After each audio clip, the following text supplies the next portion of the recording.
Welcome to this guide about court proceedings involving children.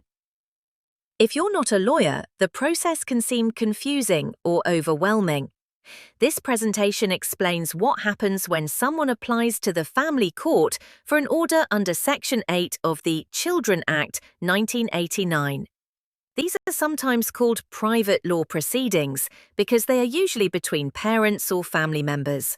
This is to distinguish them from public law cases, which involve applications for children to be taken into care by a local authority.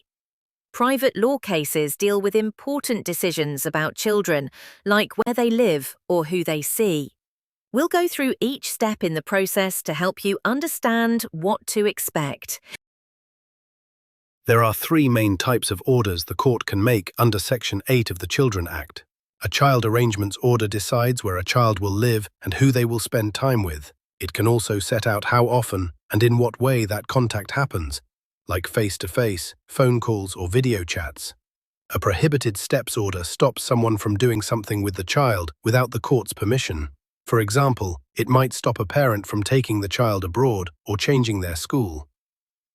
A specific issue order is used when there's a disagreement about a particular matter, such as medical treatment or religious upbringing. Before applying to court, it's important to prepare properly. You should gather evidence that helps explain your concerns or your position. This might include school reports, medical records, text messages, emails, or photographs. Think about the child's welfare. This is the court's top priority. Ask yourself, what is best for the child? Consider legal advice. You don't have to have a lawyer, but getting advice can help you understand your rights and responsibilities.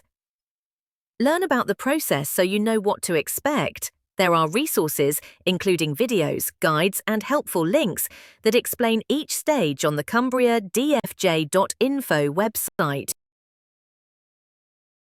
To begin the process, the person applying to court, called the applicant, fills in a form called C-100.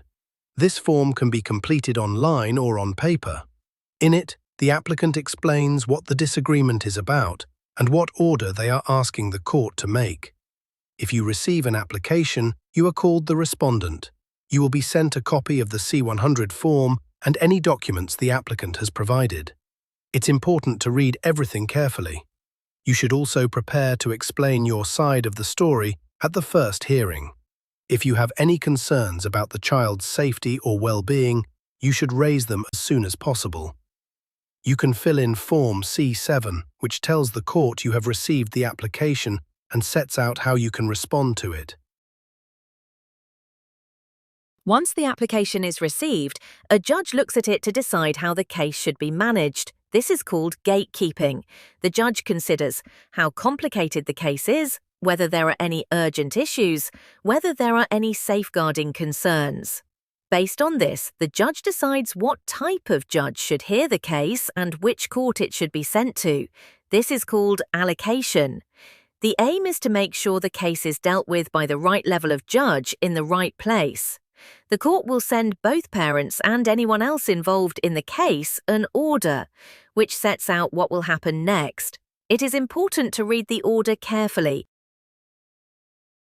Before the first hearing, Timescales, the Children and Family Court Advisory and Support Service, carries out safeguarding checks.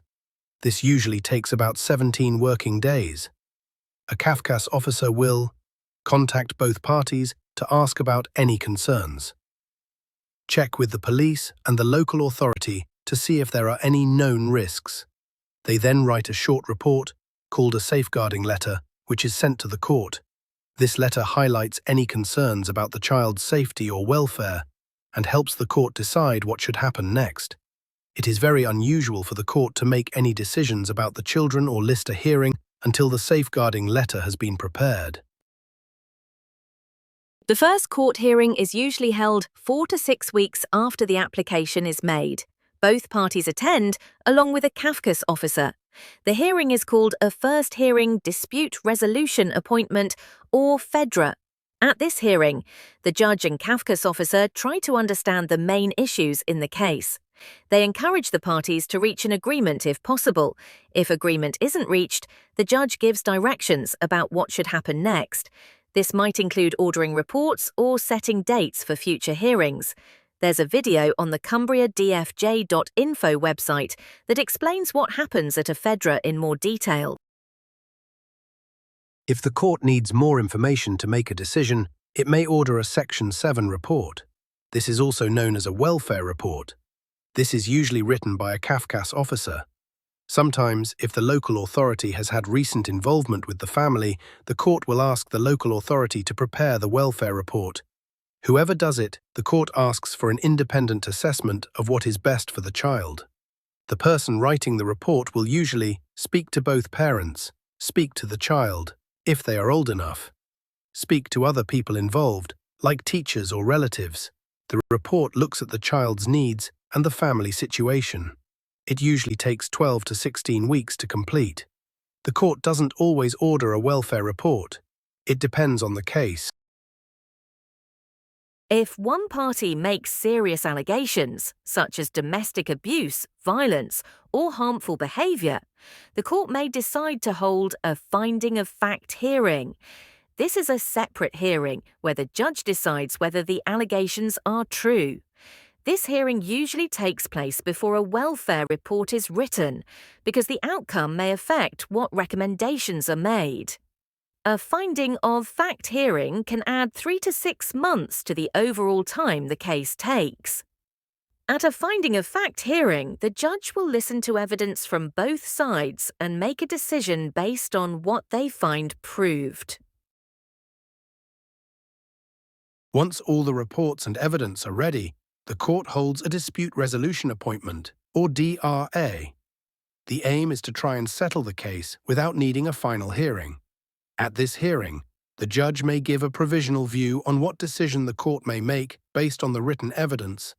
The parties are encouraged to agree on arrangements for the child. If agreement is reached, the judge can make a final order that day. If not, the case will go to a final hearing, and the court will make sure that everything is ready. The DRA is often the last chance to resolve things without a full trial. If the case hasn't been resolved, it goes to a final hearing.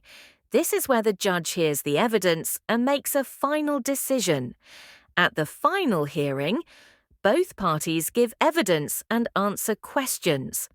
The judge may hear from other witnesses, such as CAFCAS officers. The judge then makes a decision, and a final order is made. This order sets out what will happen going forward, such as where the child will live and what time they will have with the other parent. Every case is different, so the time it takes can vary. As a general guide, a straightforward case might take about 6 months. If there is a finding of fact hearing, it could take considerably longer. The length of the case depends on how complicated it is, how busy the court is, and what additional steps are needed, like extra reports, evidence, or hearings. If you don't have a lawyer, you are called a litigant in person, which means you will be representing yourself. Going to court can be stressful, so it's important to be prepared. The cumbriadfj.info website has helpful video guides and written material on other topics, such as representing yourself in court, what happens at a FEDRA, how to write a statement and provide evidence. These resources can help you understand what to expect and how to present your case clearly. Thank you very much for watching this video. We hope it was helpful.